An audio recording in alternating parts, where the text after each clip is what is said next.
вау, все это наше место, это райское место, мы теперь только к вам. И на самом деле у нас есть люди, которые приезжают к нам уже 23 года. Из Венгрии приезжали, из Америки подруга мне приезжала, и она, когда первый раз приехала в 23-м году, она влюбилась в Кыргызстан, мы ездили по горам, Григорьевское, Семеновское ущелье, и она просто восхищалась. Она говорит, я была в разных местах мира, но, говорит, такую красоту я не видела. Много мест, где люди могут фотографироваться, то есть вот фотосессии делать, и людям это нравится, потому что когда где-то отдыхаешь, и вот эти фотографии запоминающиеся, и потом говорят, а где вы были? А где вы были? Они говорят, в Кыргызстане. Вау, как красиво, как здорово. Это прекрасный народ. Здесь многонациональный народ. Мы здесь все перемешанные. Я здесь родилась в Кыргызстане, это моя любимая страна. Насыщенная, такие яркие цвета. И еще это горы. Когда я 2 года жила в России, мне не хватало гор. Я когда приехала, это первое, что это горы, это красота и, конечно, наше озеро.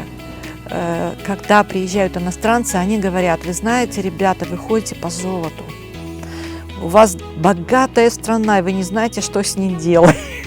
И на самом деле, когда ты весной, в начале лета вот выезжаешь в горы, какие там травы, сколько разнообразия вот этого разнотравья, какие запахи, мама родная, реки вот эти, камни. Несколько лет назад, где-то 3-4 года назад, у меня муж, в нем раскрылся этот дар выкладывать камнями сначала дорожки, потом стены. И Данюшка, душбанчик мой, мой душбанчик мой. А откуда камни? С гор вожу. Здесь, отсюда? По берегу озера ищу. Он когда в воде, и видно его красоту. Я какие попало камни не беру, именно вот редкие. Ну вот смотрите, это с озера, наверное, да? Да. Кстати, был момент в прошлом году, когда был саммит, и я не знаю, каким образом, там мест не было или еще что-то. Мне позвонили, спросили, у вас есть места? У нас как раз пустой был пансионат из-за того, что, не помню по какой причине, и посол Франции жил у нас. Вы представляете, я думаю, вот это круто. Думаю, как хорошо, когда иногда у тебя пансионат пустой. И когда он приехал с переводчиком, с водителем и жил в экономии, у меня люксы были заняты только, и он жил в экономии, его все устраивало. Мы, конечно же, за ним ухаживали, столики, там все, старались красиво. Ему все очень понравилось. Через неделю где-то он опять позвонил и говорит, я хочу к вам приехать.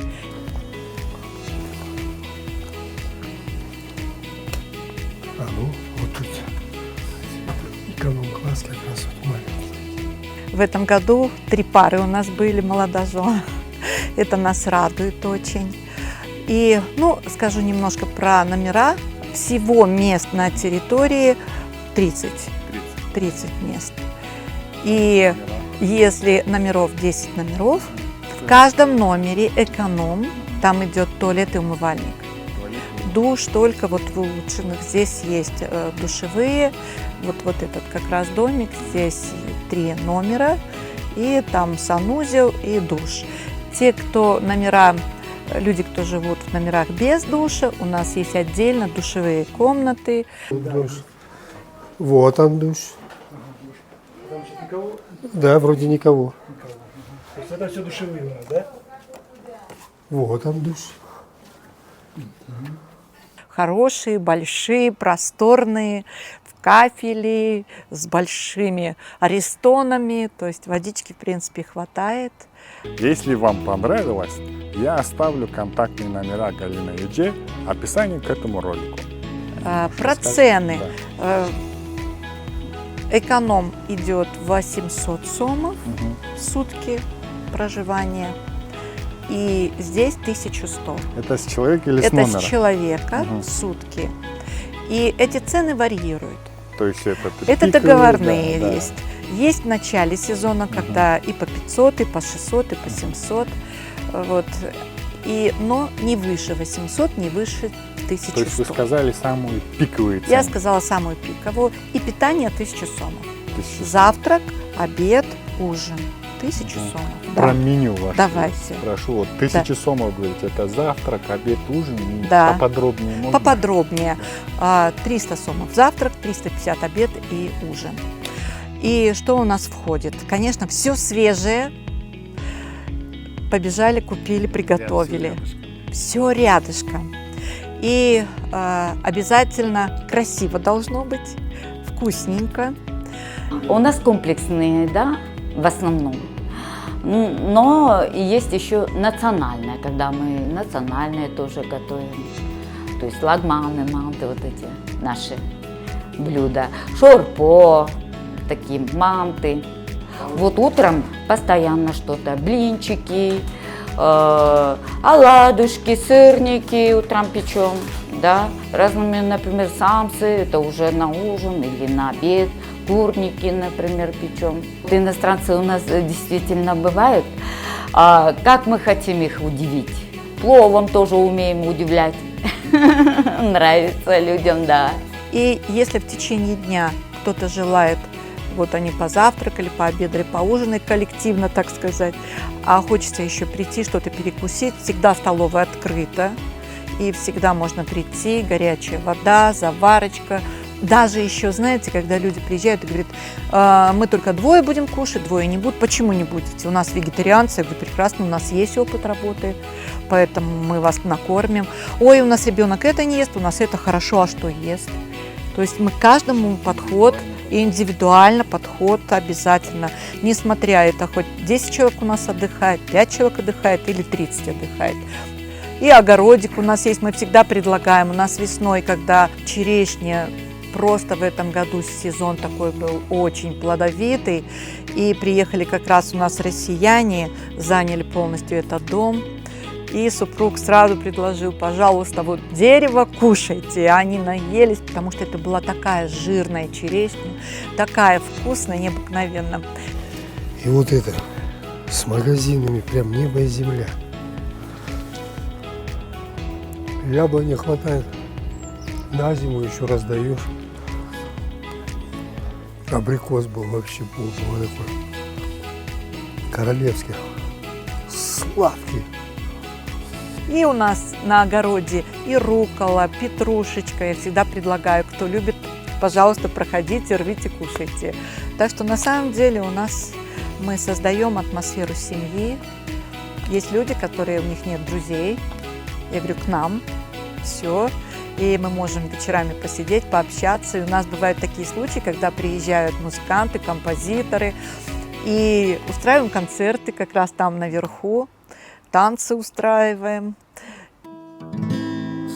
Осенней ночью за окном туман поссорился с дождем и так далее. Ну, в общем, это... Остальное приедете, да, увидите.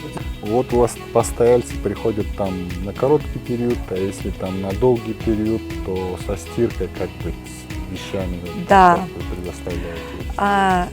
У нас есть стиральная машина, и мы предлагаем, чтобы нам сдавали. Стираем, развешиваем, и потом уже гости сами собирают свои вещи. В общем-то, все довольны. Если мы опять про длительный, как вы говорили, Да. бронь там на 20 дней, Да. приехали люди, вот в течение этих 20 дней с бельем что происходит? С бельем что происходит? То есть, может быть два варианта. Либо по мере загрязнения, я прям предлагаю, как только вы видите, что вам нужно поменять, вы просто говорите нам, и мы приходим, меняем. И мы меняем, убираем, меняем. Есть вариант, когда люди настолько их все устраивает, но мы все равно, там 3-4 дня проходит, мы говорим, давайте мы поменяем. И, кстати, часто приезжают люди и спрашивают, есть ли у вас полотенце, нужно с собой везти, а постельное, конечно, постельное у нас хорошее, полотенце мы даем. Есть даже, вот идут на пляж, мы даем, на чем можно полежать, одеялочки, коврички, да, такие. Мы ко всем относимся с уважением, дорожим нашими гостями. И как что всегда гость прав, у нас была недавно ситуация, тем более, что сейчас вот людей маловато, и была бронь практически на 20 дней почти, и приехали с Германии, и, конечно, это хорошие деньги, и люкс, хорошие деньги, но у них аллергия оказалась на животных. А у нас вот они, как это ковчег и без животных. И мы совершенно, у них была предоплата, все, и мы не стали ни доказывать ничего, мы даже предложили, что если хотите, мы вам поможем найти, вернули предоплату, и все. То есть всегда стараемся не испортить отдых гостям. То есть здесь можно посидеть, покушать, отдохнуть. И это в жару тут очень любят сидеть и на гитаре играть. Ваш клиент, который не знает про Кыргызстан ничего, прилетел в Бишкек, дозвонился до вас, вы поможете им?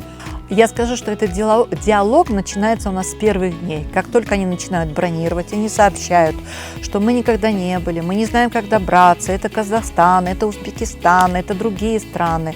И они спрашивают, а как, вы можете нас встретить? И у нас есть связь с нашими таксистами. И всегда можем и встретить и на границе с Казахстаном, и с Манаса аэропорта. Когда в Тамчи прилетают, то муж меня встречает. То есть эти вопросы мы решаем заранее. Стараемся все вопросы решать. Обменные даже вопросы, потому что отовсюду приезжают из разных стран, спрашивают, где обменка у вас хорошая. Мы говорим, знаем где, поедемте, посмотрите. То есть к вам приехал и весь спектр услуг у вас? Да, то есть если люди приехали, и у них вопрос возникает, я говорю, вот не смущайтесь, на все вопросы найдем ответы. Вы знаете, самое главное, что это чисто, красиво и вкусно. Вот это приоритетность нашего пансионата. Я оставлю контактные номера Галины Эже в описании к этому ролику. Я скажу, Иссык-Куль – это чудо, это такая вода живительная. И всегда, вот сколько мы ходим, прозрачная, красивая. И температура комфортная. То есть, если она холодная, но ты зайдешь, она бодрит. Летом не бывает такого, что ты зашел, и в ней жарко. Нет. Ты зашел, тебе вроде как холодно, но потом через какое-то время это такое блаженство.